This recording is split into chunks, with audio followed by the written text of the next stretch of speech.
एक लंबे समय पहले एक गांव में अभिनय और अनीता नामक पति पत्नी रहते थे।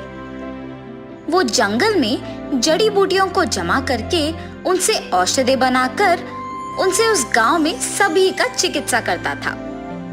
एक दिन अभिनय जड़ी बूटियों के लिए जंगल जाता है और जब वो उन्हें ढूंढते रहता है तब उसे एक बड़ा पेड़ दिखता है और उस पेड़ को देख वो वहीं रुक जाता है।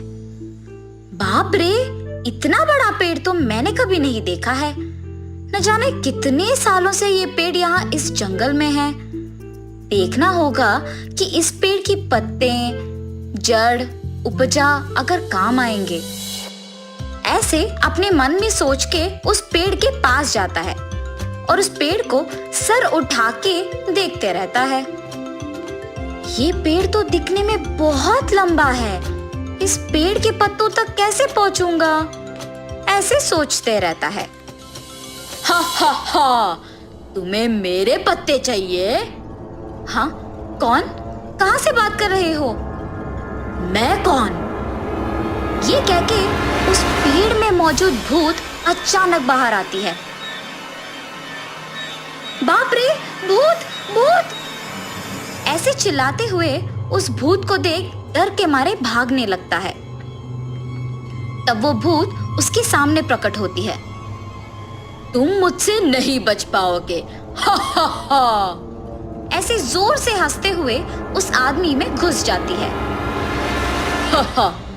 बहुत ही समय से मैं इस पेड़ से बाहर निकलना चाहती थी, आखिरकार वो हो ही गया।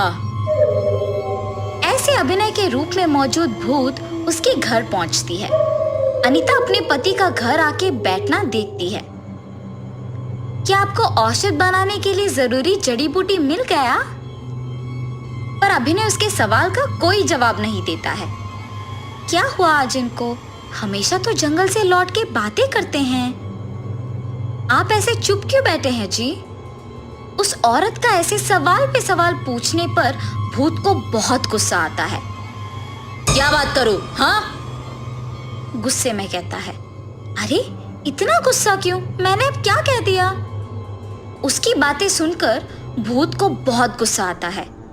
क्या बात करूं? क्या समझाए मुझको? ऐसे कहते हुए अनीता का गला पकड़ता है। मुझे छोड़िए, छोड़िए मुझे। अगर आइंदा मुझसे बात भी करने की या पास आने की कोशिश तुमने किया तो देखना। नहीं, कभी बात नहीं करूंगी। अनीता के ऐसे कहने पर वो उसको छोड़ के बिस्तर पे सोने चला जाता है। न जाने मेरे पति को क्या हो गया है, ऐसे क्यों पेश आ रहे हैं? और तभी दो व्यक्ति एक बीमार आदमी को उनके घर लेके आते हैं। डॉक्टर जी! ये सुनकर वो भूत उठ जाता है। कौन हो तुम लोग? मुझे नींद से क्यों जगाया तुमने?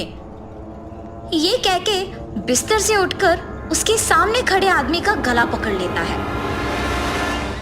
डॉक्टर जी, छोड़िए मुझे, क्या हो गया है आपको?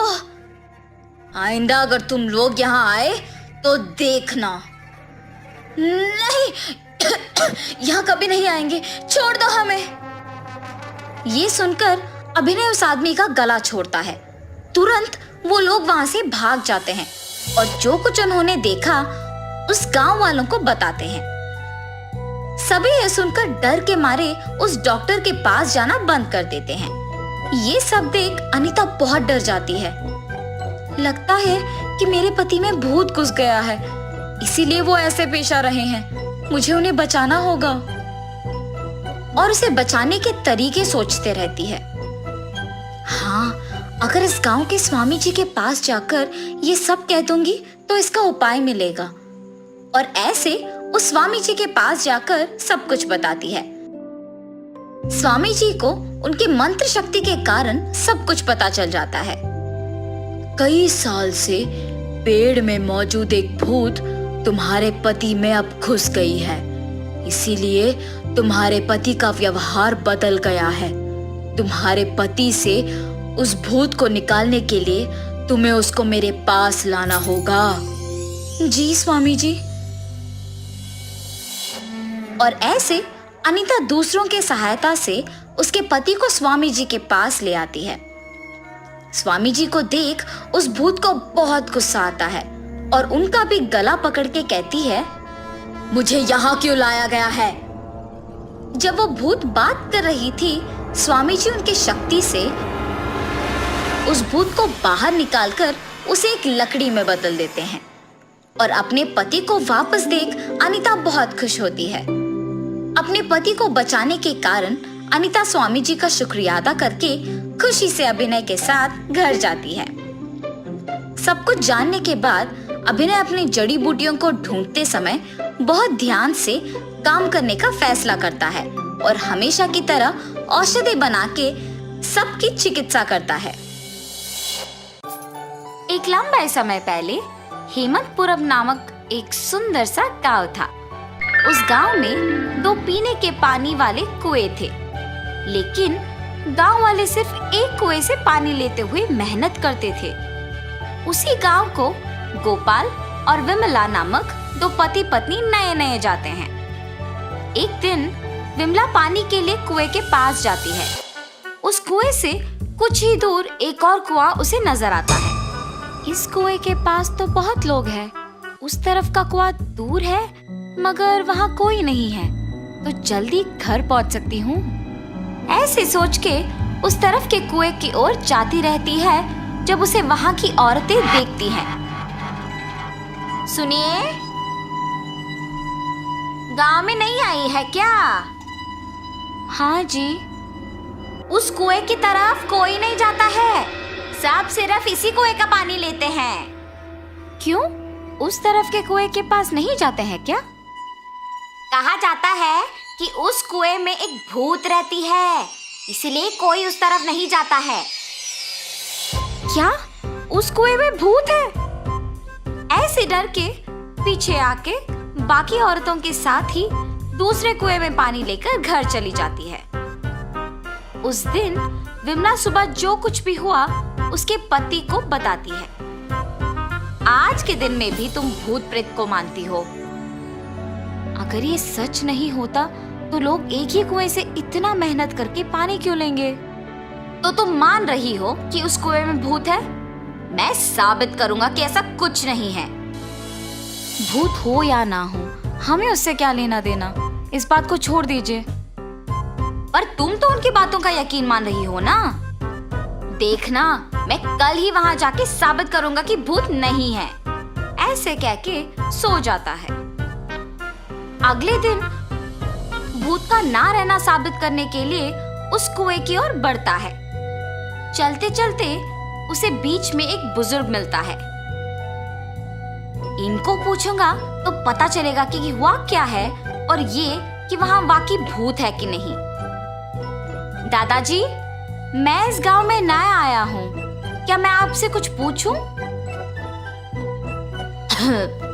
पूछो बेटा, मुझे अगर पता होगा तो बोलूंगा। मैंने सुना है कि इस गांव में 2 कुएं रहने के बावजूद सारे लोग सिर्फ एक कुएं का इस्तेमाल करते हैं, दूसरे में भूत रहने के कारण उसका इस्तेमाल नहीं करते हैं। क्या किसी ने दूसरे कुएं के पास भूत को देखा है? गांव वालों को कैसे पता है कि वहां एक भूत है? सच में उस कुएं में एक भूत का रहना मेरे बचपन में एक दोस्त ने देखा था। भूत को देखने पर इतना डर गया था कि 1 महीना वो घर से बाहर ही नहीं निकला। गांव वालों को जब इस बात का पता चला तब से उस कुएं के पास कोई नहीं जाता है। हाँ, तो क्या सच में उस कुएं में एक भूत है? इस बुजुर्ग की बातें सुनकर तो मुझे भी लग रहा है कि शायद वहां एक भूत है। ऐसे सोचते हुए उस कुएं के पास जाता है और वहां रुकता है। हाँ, भूत के बारे में सोचते हुए मैं तो भूत के ही पास आ गया। बाप रे, अब क्या करूं? गोपाल, गोपाल। हाँ, यहाँ तो कोई नहीं है। मुझे ऐसा क्यों लगा कि कोई मुझे बुला रहा है? मैंने ही तुम्हें बुलाया गोपाल। ऐसे उसके सामने आके खड़े होती है। आंखें लाल और दिखने में भयानक थी। उसे देख गोपाल बहुत डर जाता है। मगर इस भूत को मेरा नाम कैसे पता है? मैं तो इस गांव में नया आया हूं ना। कौन हो तुम? तुम्हें मेरा नाम कैसे पता है? मुझे तुम्हारे बारे में सब कुछ पता है। तुम इस गांव में नए आए हो ना? कृपया मुझे कुछ मत करो, मैं यहाँ से चला जाऊंगा। मुझे देखने के बाद अब कहाँ जाओगे? ऐसे जोर से कहने पर डर के मारे गोपाल पीछे मुड़े बिना भागते हुए घर पहुंच जाता है। अरे क्या हुआ जी, आप ऐसे क्यों हैं? उस कुएं में एक भूत है। मैंने उसे देखा है और डर से भागते हुए यहाँ आ गया। ऐसे वो भूत देखने के कारण कुछ दिन घर पे ही रहता है। मैंने ही कहा था कि भूत नहीं है और मैं खुद अब भूत को देख के डर के मारे घर पे ही रह रहा हूँ। लेकिन मुझे उस भूत को वहां से भिजाना होगा और सबका डर मिटाना होगा। उस कुएं के पानी का तब ही उपयोग कर सकते हैं। उस भूत के पास वापस जाने के लिए डर तो लग रहा है, मगर उसे भिजाने के लिए तो जाना ही पड़ेगा। ये फैसला करके उस कुएं के पास जाता है। हाँ, तुम वापस आए हो? मुझे देख के डर नहीं लगता? हैं, तुम्हें देख के क्यों डरूं? तुम्हें तो मैं डराऊंगा। मुझे और डर? मुझे देख के सब डरते हैं और तुम मुझे डराओगे? ये कह के जोर से हंसती है। तुम ये सोच के हंस रही हो कि मैं अकेले आया हूँ ना? देखो अब मैं तुम्हें क्या करता हूँ। मुझे कोई कुछ नहीं कर सकता। क्या तुम्हें कोई कुछ नहीं कर सकेगा? एक बार इस कुएं में झांक के कहो वो बात। उस कुएं में क्या है? ऐसे कह के उस कुएं में झांकती है। उसके खुद का परछाई देख ये सोचकर डर जाती है कि वहां एक और भूत है। कौन हो तुम? इस कुएं में कैसे आए हो? अपने आप की बातें सुनने पर उसे लगता है कि सच में वहां एक भूत है और ये भी उस भूत ने उसको वापस जवाब दिया। तुम्हारी इतनी हिम्मत, मुझे ही वापस जवाब दे रहे हो? देखा ना तुमने, मैंने ही उस भूत को वहां बंद कर दिया ताकि वो उस कुएं से बाहर ना निकले। तुम्हारा भी यही हाल करूंगा मैं। हाँ, अगर इस आदमी ने उस भूत को मेरी जानकारी के बिना इस कुएं में बंद कर दिया तो ये सामान्य आदमी नहीं है और ये भूत तो मुझे ही जवाब दे रही है। मुझे भी अगर उस कुएं में बंद कर देगा तो बहुत भुगतना पड़ेगा। कुछ भी करके यहाँ से बाहर निकालना होगा। मुझे भी उस भूत की तरह मत फंसाओ। मैं यहाँ से दूर चली जाऊंगी। आइंदा कभी इस कुएं के पास नहीं आऊंगी। मुझे छोड़ दो। ऐसे वो भूत वहां से चली जाती है। दूसरे कुएं के पास मौजूद गांव वाले ये सब देख के बाकी लोगों को बोलते हैं। गांव वाले सारे गोपाल की बुद्धि का अभिनंदन करते हैं। तब से गांव वाले पीने के पानी के लिए दोनों कुओं का उपयोग करते हुए खुशी से जीते हैं। एक लंबे समय पहले एक गांव में आधी रात को दिखने में भयानक लंबी बाल वाली एक चुड़ैल अजीब आवाजें बनाती घूमती रहती थी। बहुत समय से आधी रात होते ही हमारे गांव में अजीब आवाजें आ रही हैं। पता नहीं कौन करते रहता है। हाँ, उस समय में सभी दरवाजे बंद करके अंदर ही रहते हैं। एक दिन वो चुड़ैल जब उस गांव में घूमते रहती है, खिड़की से उसे एक सुंदर औरत सोते हुए नजर आती है। हर रोज ये सारे गांव वाले मेरा अपमान करते थे कि मैं बदसूरत हूँ, इसीलिए मैं मर के चुड़ैल बन गई और इसीलिए मैं अब इस खूबसूरत औरत में घुस के इस गांव में कोई भी औरत को खूबसूरत नहीं रहने दूंगी। मेरे मौत के लिए जिम्मेदार इन गांव वालों से बदला लूंगी। ऐसे फैसला करके तुरंत उस औरत में घुस जाती है और सुबह होते ही वो फिर से साधारण औरत बन जाती है।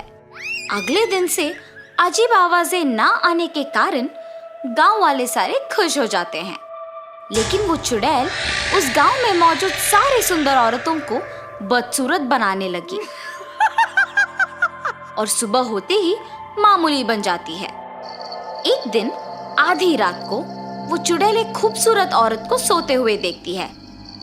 कितनी सुंदर हो तुम, अब देखो मैं तुम्हें क्या करती हूँ। वो चुड़ैल उस औरत पे हाथ फैलाती है और वो तुरंत बदसूरत बन जाती है।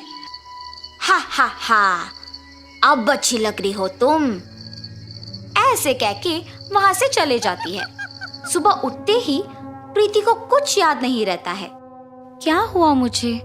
ऐसा लग रहा है कि कुछ तो हो रहा है। रात भर मैं क्या इनके बगल में ही थी? मुझे उनसे पूछना होगा। सुनिए, इधर आइए।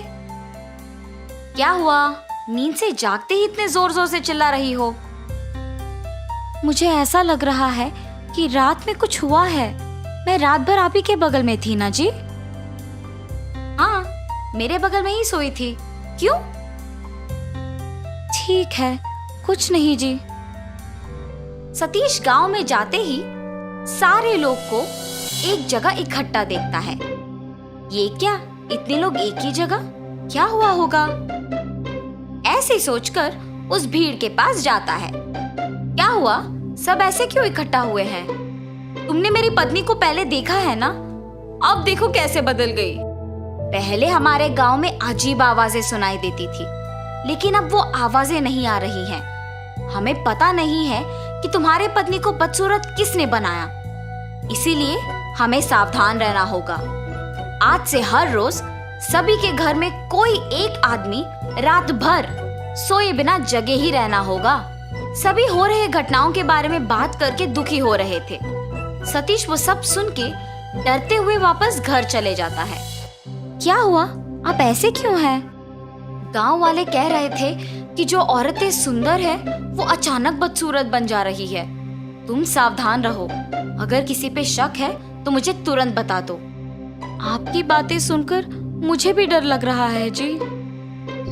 उस रात को सारे गांव वाले लिए हुए फैसले के अनुसार करते हैं और अपने घर में सतीश भी सोने की नाटक करता है। ठीक 12 बजे प्रीति को बिस्तर से उठकर एक आईना लेके उसमें अपने आप को देखते हुए देख सतीश दंग रह जाता है। अब हर रोज की तरह मुझे इस आईने को छुपाना होगा। ऐसे सोच के तुरंत चुड़ैल के रूप में बदल जाती है। उस आईने को एक जगह छुपा के घर से निकल जाना सतीश देख डर के मारे बिस्तर पे बेहोश हो जाता है। सुबह होश में आके नींद से जाग उठता है। प्रीति को हमेशा की तरह देख वो आश्चर्यचकित हो जाता है। क्या हुआ? आप मुझे देख ऐसे डर क्यों रहे हैं? मैं क्यों डरूंगा? मुझे किसी से डर नहीं है। ऐसे कांपते हुए डर के मारे गांव वालों के पास जाता है और जो कुछ उसने पिछली रात को देखा था वो सब बताता है। आज के समय में भी भूत प्रेत को मानते हो? क्या तुम सच में तुम्हारी पत्नी को चुड़ैल के रूप में बदलते हुए देखा? तो तुम सोच रहे हो कि गांव में हो रहे घटनाओं का तुम्हारी पत्नी वजह है? अगर तुम लोगों को मेरे बात पे यकीन नहीं है तो मेरे साथ मेरे घर आओ। मेरी पत्नी को दिखे बिना एक कोने से उसे देखो। सतीश के ऐसे कहने पर गांव वाले उसके साथ उसके घर जाते हैं और एक कोने में छुप जाते हैं। रात के 12 बजते ही प्रीति अचानक नींद से जाग के एक आईने में अपने आप को देखना वो सब देखते हैं। उस आईने में देखते हुए वो एक चुड़ैल में बदल जाती है। ये देख सारे डर जाते हैं। उस चुड़ैल को घर से बाहर जाते हुए देख सारे उसका पीछा करते हैं। वो चुड़ैल एक सुंदर औरत को देख उसके पास जाती है। कितनी सुंदर हो तुम, देखना मैं तुम्हें कितनी बदसूरत बना दूंगी। ऐसे कह के वो अपने हाथों को फैलाती है और उसे बदसूरत बना देती है। ये सब देख गांव वाले दंग रह जाते हैं। हा हा हा, बाकी औरतों को भी ऐसे ही बदसूरत बनाना होगा। अब तो मेरे बातों का यकीन करोगे ना तुम लोग? तुम सही कह रहे थे, अगर हमने इस चुड़ैल को ऐसे ही छोड़ दिया तो वो सबको बदसूरत बनाएगी। इसका हल जल्दी सोचना होगा। एक मिनट, ये अपने आप को आईने में देख चुड़ैल बनी है। इसका मतलब ये है कि इसका और उस आईने का कुछ संबंध है। हाँ, मैंने भी उस दिन यही देखा। उस चुड़ैल से पहले ही घर पहुंच के हमें उस आईने को ढूंढना होगा। हाँ हाँ, चलो चलो। ऐसे सारे गांव वाले सतीश के घर जाके उस आईने को ढूंढते हैं। जब तक वो चुड़ैल घर लौट आती है, गांव वालों के हाथ में उस आईने को देख डर जाती है और उस चुड़ैल के अंदर आते ही गांव वाले भी डर जाते हैं। मैं तुम लोगों को कुछ नहीं करूंगी, डरो मत, बस वो आईना मुझे दे दो, ऐसे कांपते हुए कहती है। चुड़ैल जब बात कर रही होती है, डर के मारे हाथ कांपते हैं और आईना उनके हाथों से फिसल के नीचे गिर के टूट जाता है। आईना टूटते ही वो चुड़ैल जोर जोर से चिल्ला के उस शरीर को छोड़ के चले जाती है। कुछ देर बाद प्रीति होश में आ जाती है और हमेशा की तरह रहती है। ये तो अच्छा हुआ कि आईना हमारे हाथों से फिसल के टूट गया। कुछ किए बिना ही ये समझ आ गया कि इस आईने में ही इस चुड़ैल का प्राण था। उस चुड़ैल के जाने पे सारे बदसूरत औरतें वापस खूबसूरत बन गई और गांव वाले भी खुश हुए। तब से गांव वाले उस चुड़ैल के बिना खुशी से जीते हैं। एक लंबे समय पहले एक गांव में बलराम और गीता नामक पति पत्नी रहते थे। बलराम नारियल पानी बेचता था। वो बहुत ईमानदार आदमी था, मगर अगर किसी और का व्यापार उसके व्यापार से अच्छा चलता तो वो बहुत निराश होता था और कुछ भी करके उनके व्यापार को अच्छा चलने से रोकता था। एक दिन बलराम नारियल को लेके आने के लिए नारियल के पेड़ के पास जाता है। वहां उन पेड़ों के मालिक को देख कहता है, नमस्कार साहब, नारियल लेने आया हूँ।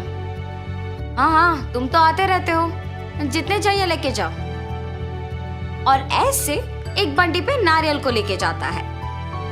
बलराम को नारियल लेके जाना वहीं एक नारियल पेड़ पे बैठी एक भूत देखती है। कौन है ये आदमी? हमेशा नारियल लेके जाता है। आज मेरे निवास के पेड़ से भी नारियल लेके गया है। मुझे ये जानना है कि वो इन नारियल के साथ करता क्या है।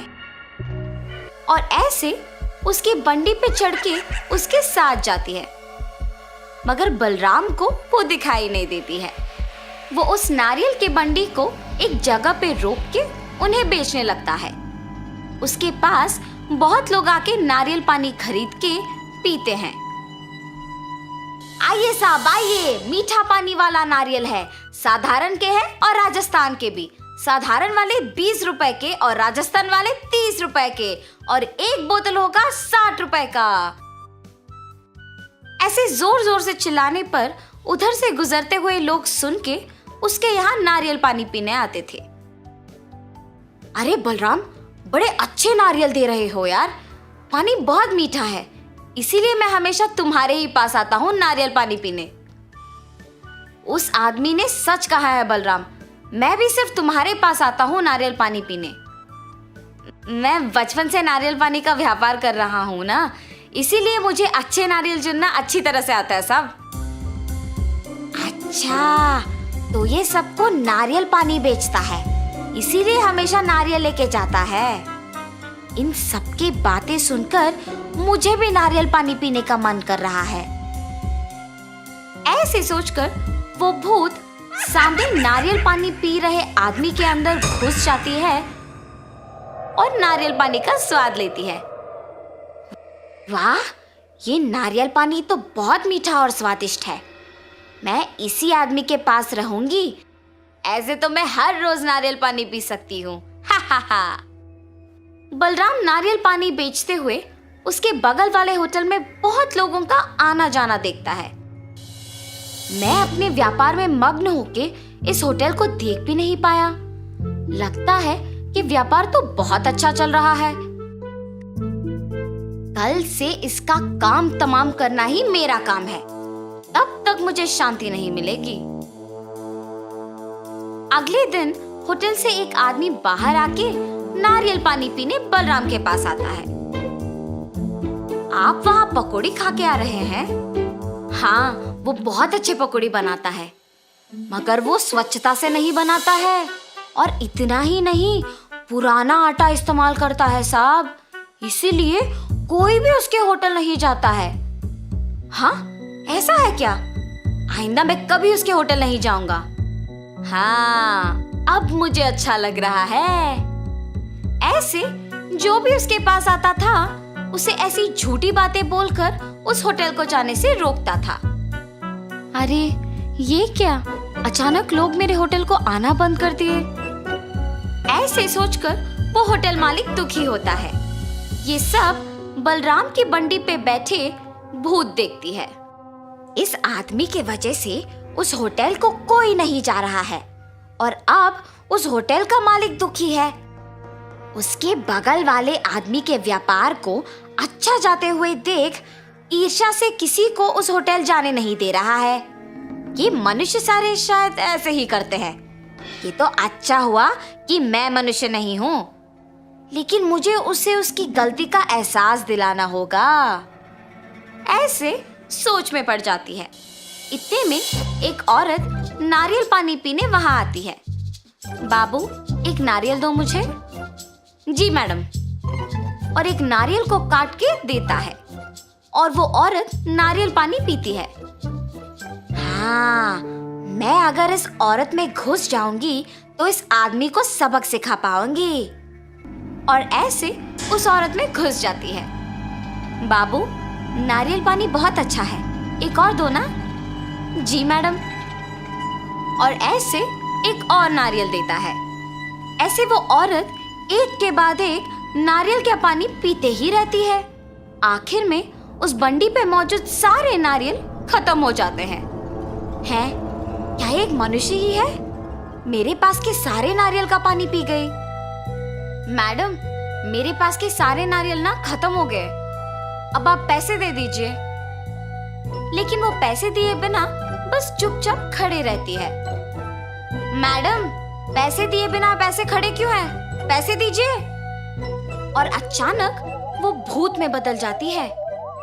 क्या मुझसे ही पैसे मांग रहे हो तुम? ऐसे जोर से कहती है। उस भूत के चेहरे पे घाव और आंखों को लाल होते देख बलराम बहुत डर जाता है। हाय भगवान, भूत! ये कह के बेहोश हो जाता है। ये देख वो भूत उस औरत से बाहर निकलती है। बलराम को बेहोश देख उस औरत को कुछ समझ नहीं आता और वो वहां से चले जाती है। कुछ समय बाद बलराम को होश आता है, और जब वो उसके चारों ओर देखता है तो उसे कोई नजर नहीं आता है। ये भूत कहाँ गई? मेरे सारे नारियल का पानी पी के पैसे दिए बिना चली गई। वैसे मुझे तो खुश होना चाहिए कि वो सिर्फ मेरे नारियल का पानी पीकर मुझे कुछ नहीं की। मुझे तो कल से दुकान लगाने के लिए भी डर लग रहा है। ऐसे सोचते हुए अगले दिन डरते हुए दुकान लगाता है। लगता है इसे कल का सबक काफी नहीं था। मुझे इसे कल से दुकान लगाने से ही रोकना होगा। इतने में उसके पास नारियल पानी पीने एक औरत आती है और कुछ आदमी भी आते हैं। ये देख वो भूत उस औरत में घुस जाती है। पहले उसको एक नारियल काट के देता है। वो नारियल पानी पी के पैसे दिए बिना जाने के लिए पीछे मुड़ती है। मैडम, आप पैसे दिए बिना जा रहे हो? वो औरत भूत की तरह बदल के पीछे मुड़ती है। इतना जल्दी भूल गए मुझे कि पैसे मांग रहे हो? ऐसे जोर से कहती है। उसे डरावना दिखते देख वहां के सारे लोग भूत भूत करके चिल्लाते हुए भाग जाते हैं। बलराम भूत को देख कांपते रहता है। उसके बाद भूत भी वहां से चली जाती है। कुछ देर बाद बलराम वापस होश में आता है। आज भी वो भूत आई है। मेरे साथ और भी लोग उस भूत को देख भाग गए। कल से कोई भी मेरे पास नारियल पानी पीने नहीं आएगा। ऐसे सोचकर तब से नारियल पानी बेचने के लिए डर के घर पे ही रहता है। कुछ दिन बाद उसके बगल वाले होटल का मालिक बलराम का ना आना देख सभी की बातें सुनकर उसके घर जाता है। बलराम, बलराम, तुम यहाँ क्यों आए? मुझे पता है कि तुम्हारे साथ क्या हुआ। तुम निडर कल से आके वापस अपना दुकान लगाओ। तुम बहुत अच्छे हो, सबकी बातें सुनकर मुझे प्रोत्साहित करने आए हो। लेकिन मैंने क्या किया? तुम्हारे व्यापार को अच्छा चलते हुए देख ईर्ष्या से तुम्हारे व्यापार को नष्ट करने का प्रयत्न किया। मुझे माफ करो। जो कुछ भी हुआ उसे भूल जाओ। मेरा व्यापार अब अच्छा ही चल रहा है। मेरे व्यापार ऐसे अचानक रुकने की वजह से ही मुझे मेरे गलती का एहसास हुआ है। ऐसे जब कह रहा था वहां वो भूत आती है। अरे भूत, भूत! मुझे देख के डरो मत, मैं तुम दोनों को कुछ नहीं करूंगी। बलराम, तुम्हें तुम्हारी गलती का एहसास दिलाने के लिए ही मैंने ये सब किया है। अब जो तुम सुधर गए हो, मैं खुश हूं। अब मैं तुम्हारे पास नहीं आऊंगी, मैं अपने निवास की जगह चली जाऊंगी। ऐसे कह के वो भूत चली जाती है। अब से तुम नारियल का पानी बेचने आ जाओ। ऐसे कह के वो होटल का मालिक भी वहां से चला जाता है। तब से बलराम सबसे अच्छे से पेश आके बाकी लोगों के व्यापार से दूर रहते हुए उसके खुद के व्यापार पे दृष्टि लगा के मेहनत से काम करता है। उससे उसका व्यापार कुछ ही दिनों में विकास पाती है और वो एक बड़ा दुकान लगा के नारियल बेचते हुए अपने परिवार के साथ खुशी से रहता है। तो इस कहानी का नैतिक क्या है? दूसरों की सफलता देख ईर्ष्या से उनका काम बिगाड़ना हमें हमारी काम को दृष्टि से नहीं करने देता है और वो हमें नष्ट कर देता है। इसीलिए अपना काम ढंग से करो और दूसरों के काम में दखलंदाजी मत करो।